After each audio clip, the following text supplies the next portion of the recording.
आजपासून मुंबईत दिवसभर अवजड वाहनांना बंदी. नवरात्रोत्सवात मुंबईतील वाहतूक सुरळीत ठेवण्यासाठी निर्णय. अवजड वाहनांना मुंबईत केवळ रात्री 12 ते सकाळी 6 वाजेपर्यंतच प्रवेश.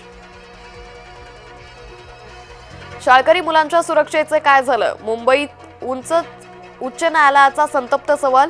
शाळेचा परिसर सुरक्षित करण्यात सरकार अपयशी, न्यायालयाची भूमिका.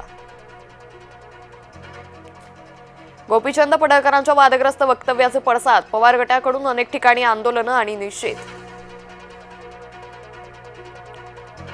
पडळकर काय बोलतात ते मुख्यमंत्र्यांना विचारा. पवार गटाच्या नेत्यांचा पडळकरांवर निशाणा.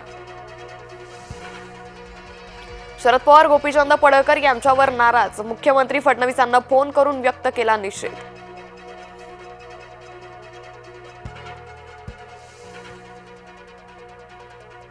मोदींच्या आईचा व्हिडिओ बनला तेव्हा पवार गप्प का बसले? आमदार पडळकर यांनी शरद पवारांना कचाट्यात पकडलं.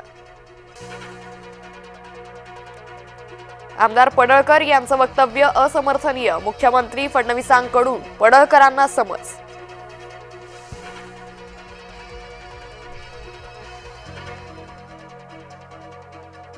स्थानिक स्वराज्य संस्थांमध्ये राष्ट्रवादी एकटी लढणार का? प्रफुल्ल पटेल यांचं सूचक वक्तव्य.